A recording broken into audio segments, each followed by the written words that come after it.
Existem estradas que vão daqui de Brasília até Goiás, por exemplo, e que são muito fáceis de percorrer devido ao asfalto, mas também existem trilhas que atravessam a mata e podem levar dias até chegar a um ponto específico. Existe uma trilha que fizemos em 2015, saindo de Brasília até Goiás, que durou cerca de 2 dias e meio e foi muito desafiadora devido à distância e à necessidade de acamparmos na mata. É uma verdadeira aventura fazer essa trilha e eu a fiz junto com meu primo Romeu e mais 2 amigos. No entanto, não contávamos com alguns imprevistos pelo caminho. Partimos numa sexta-feira bem cedo, ainda escuro, e as estradas no início da trilha continham muitas casas de pessoas que viviam na região. A paisagem era de casas simples e de um lugar tranquilo, com sítios e animais ao redor.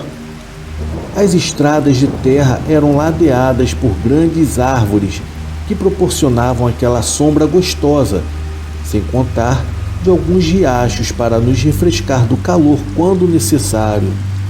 Pedalamos por muitos quilômetros naquele dia até chegarmos a uma estrada totalmente coberta por vegetação, onde éramos os únicos seres humanos que víamos há horas. Chegamos então a um grande portão de madeira que passava por dentro de uma fazenda. Então meu primo explicou que ciclistas que faziam essa trilha tinham total permissão para entrar, e assim seguimos por essa estrada de dentro da fazenda durante uma boa parte do dia. Quando foi por volta do meio-dia, fizemos uma pausa para comer e cerca de 2 horas depois retornamos a pedalada até um ponto onde meu primo sugeriu que acampássemos. Havia um richo adequado para o banho e do outro lado parecia ser um ótimo local para se acampar em segurança, sem contar que era afastado das trilhas. Então fizemos uma fogueira próxima ao rio para afastar os mosquitos e animais, e em seguida preparamos um macarrão instantâneo com outras coisas dentro. Por volta das 8 horas da noite já tínhamos jantado, montado nossas barracas e escondido as bicicletas para irmos dormir. Eu havia juntado muita lenha antes do anoitecer para manter o fogo aceso por um longo período e fomos deitar perto das 9 horas da noite. Era uma noite fria e o vento só faltava levar a barraca, o que não me permitia dormir profundamente, pois eu acordava constantemente. Foi aí que eu ouvi um urro tão alto que fez o meu coração paralisar dentro da barraca. Foi um urro seguido por um estrondo muito alto, que eu estava certo de que era uma árvore caindo. O barulho acabou acordando todos nós, que saímos para ver o que estava acontecendo. Usamos as nossas lanternas para tentar enxergar alguma coisa, mas a escuridão era tão densa que era praticamente impossível enxergar algo.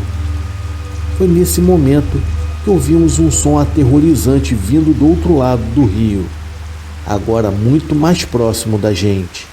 Aumentei o fogo da fogueira e de longe vimos aquele borrão indo de um lado para o outro no escuro.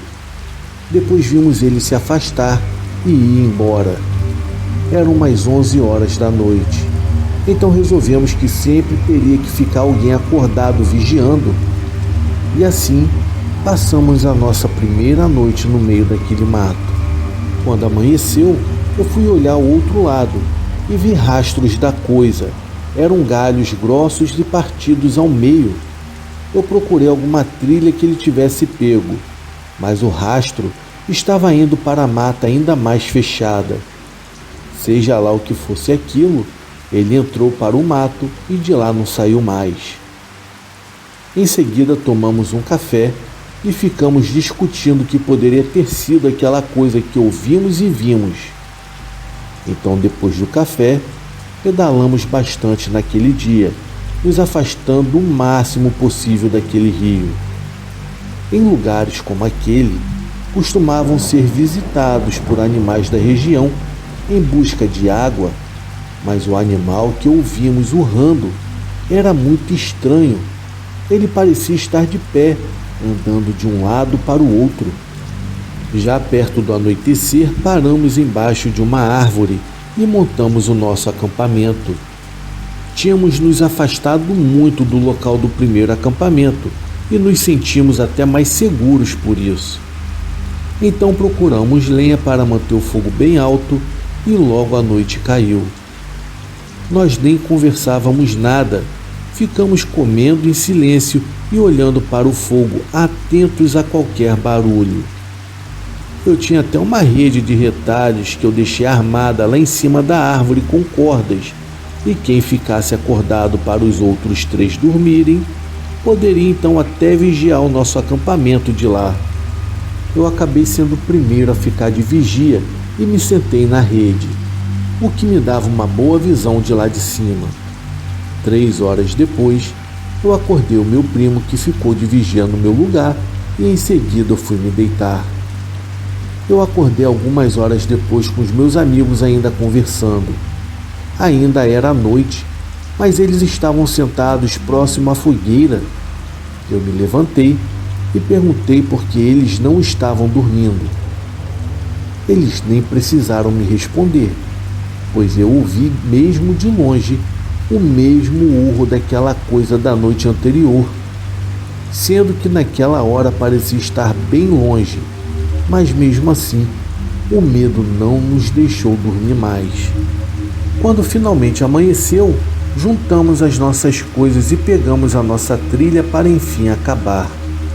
Eu liguei para minha esposa, que estaria nos esperando de carro com a esposa do meu primo em um posto já no estado do Goiás, e começamos a pedalar, pois ainda faltavam mais 4 horas de pedal.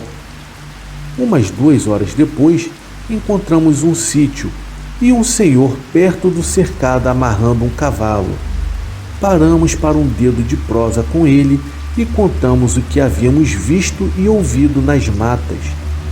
Pedimos a ele que tivesse cuidado, pois aquela coisa parecia estar nos seguindo. O senhor prestou bastante atenção no que nós havíamos dito a ele, e o mesmo não ficou nem um pouco surpreso com a nossa história e disse: "Ah, gente, aquilo ali é um andarilho peludo. Ele já veio aqui por perto algumas vezes. É um bicho feio demais. Ele é todo peludo, com a boca grande e tem os braços que vão até o chão. Ele fica andando nessas matas e urrando para assombrar quem o escuta. Por 2 noites eu o vi andando aqui por perto do meu cercado e não pensei 2 vezes. Eu dei um tiro na direção dele que o fez correr freneticamente. Olha, outra coisa, se tiver fogo, ele não se aproxima nem por nada, pois ele tem medo da luz. Ele só sai durante a noite." Depois de ouvirmos a história daquele senhor, voltamos então a pedalar e horas depois chegamos ao ponto de encontro, colocamos as bikes nos carros e voltamos para Brasília com mais uma trilha vencida e uma história de terror para contar. Aquele senhor do sítio parecia saber muito mais do que havia nos contado, mas talvez ele não tenha falado mais sobre isso, achando que nós não acreditaríamos em sua história. Bom, para dizer a verdade, eu não acredito em fantasmas, porém eu acredito que nessas áreas de mata existem coisas que nem saibamos que existem, como por exemplo, aquela coisa que vimos no acampamento naquela noite, o tal do andarilho peludo. Foi assim que aquele senhor o chamou. Ele não se aproximou por causa do fogo, e o vimos de longe, e ouvimos também o seu urro de dentro daquela mata. Isso já foi mais do que o suficiente para me dar pesadelos pelo resto da minha vida.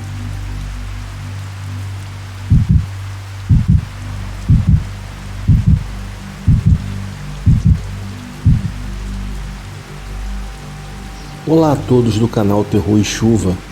O meu nome é Gilmar Alves e o relato que eu irei contar aconteceu comigo no ano de 1998. Então vamos lá. Certa vez, neste ano, fomos acampar em uma fazenda chamada Estância de Águas Belas, localizada no município de Viamão, do Rio Grande do Sul. Lembro-me que era um feriado, mais especificamente era uma Páscoa, e teríamos cerca de 3 dias de acampamento com os escoteiros. Na ocasião, eu era um dos chefes. Ao chegar no local, eu confesso que eu tive 2 impressões. De fato, era um local muito bonito, mas carregava uma aura tétrica. Na estância, havia uma grande porteira que dava acesso à casa principal. Era uma caminhada de aproximadamente 1000 metros para chegar até lá, e tratava-se de uma velha construção da época da Revolução Farroupilha. Naquela casa residia um senhor de certa idade, meio gordo, com bigode longo e cabelos grisalhos curtos. Era uma figura muito simpática que vestia as tradicionais bombachas e alpargatas tipicamente gaúchas. O seu nome era Nelson, mas quem o conhecia o chamava de Nelson devido ao seu porte físico. Ele nos recebeu com um grande sorriso e simpatia. Então descarregamos o ônibus, retiramos todo o nosso material e equipamentos e partimos para o local onde montaríamos o acampamento. No caminho, passamos por uma barragem entre os campos e matas até encontrar o local. Depois de algumas horas, já acomodados e com as nossas atividades em andamento, eu e mais 2 chefes fomos até a casa do capataz, no caso, o senhor Nelson, e conversamos com ele sobre as nossas atividades, para que ele não se preocupasse, pois cuidaríamos do lugar e deixaríamos tudo da melhor forma possível ao término do acampamento. Agora, tudo isso que eu contei foi apenas para contextualizar vocês sobre esse local, que guarda muitos mistérios e coisas macabras que nos foram contadas pelas pessoas que trabalhavam por lá. Vamos agora a esses fatos.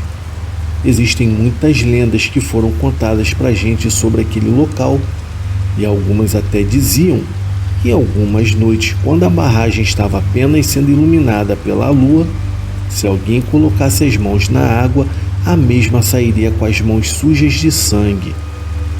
Já outras diziam que muitos anos atrás, um taxista tinha entrado no local com uma passageira e em um dos trechos da estância parou o carro e simplesmente abusou e assassinou a passageira. Dizem até que o espírito da vítima ainda era visto vagando na estrada, correndo em direção aos campos.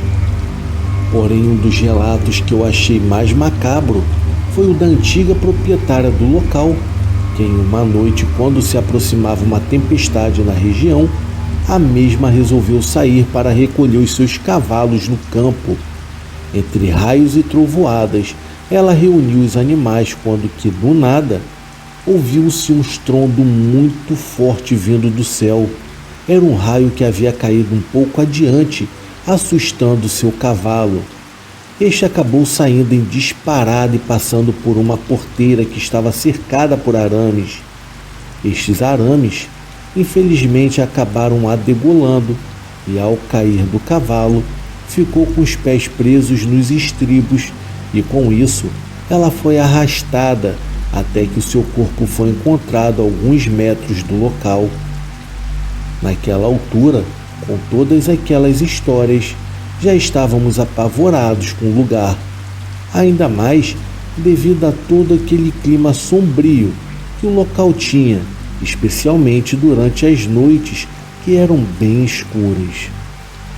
Na segunda noite, iríamos fazer uma atividade noturna, no qual meu colega Érico e eu pegamos as bandeiras de cada patrulha de escoteiros. Só para vocês entenderem, essas patrulhas são pequenos grupos dentro da tropa, com um número de 6 a 8 jovens e cada um tem o nome de algum animal. Organizado tudo, saímos da fazenda com 4 bandeirolas, cada um de nós com 2 nos ombros, e seguimos campo adentro. Era uma noite incrivelmente clara, com uma bela lua cheia. Já estávamos perto da meia-noite, quando nos vimos no meio do matagal. Lembro-me que fazia uma noite fria. Enquanto caminhávamos calmamente por entre as folhas e árvores, eu apontei para uma imensa e antiga figueira que ficava a alguns metros de onde estávamos. Resolvemos então ficar por ali, pois sabíamos que os escoteiros não teriam coragem de sair da fazenda para nos procurar no campo aberto. E se nos pegassem, daria uma boa bronca por pegarmos os símbolos da patrulha que representavam a honra, a identidade de cada patrulha. Depois de um tempo eu comecei a sentir algo estranho. Eu me virei e comentei com o Érico que seria melhor voltarmos, pois eu estava com um mau pressentimento, uma sensação de estar sendo observado, seguida da impressão de que algo ruim estava prestes a acontecer. Atrás da gente havia uma estrada cercada pelo mato dos dois lados. Fiquei tenso olhando naquela direção de minuto a minuto, como se algo me atraísse para lá. E sempre eu tinha a impressão de que havia alguém ou que veria alguém naquele ponto específico. Logo em seguida eu pude ver as lanternas dos escoteiros a cerca de uns 500 metros de distância, aproximando-se da cerca. Mas depois eles acabaram recuando. Ficamos ali por mais um tempo, até que o próprio Érico sugeriu que deveríamos esperar os escoteiros dormirem e assim colocarmos as bandeirolas nos campos deles.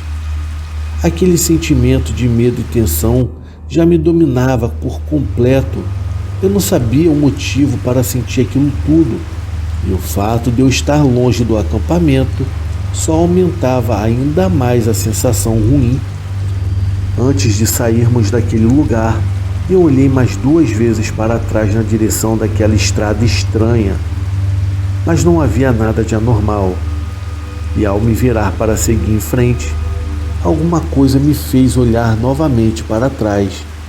E confesso que foi a pior coisa que eu havia feito. Ao me virar, eu pude ver 2 cães. Eu tive a impressão de que um deles estava em pé como se fosse um homem, enquanto o outro estava agachado com as 2 patas sobre os joelhos. Não deu para ver direito, mas consegui identificar que eram cachorros pelas orelhas e rabos, pois a pouca luz da lua não permitia ver muito além de suas silhuetas formadas. Eu fiquei sem reação naqueles poucos segundos em que eu testemunhei aquilo.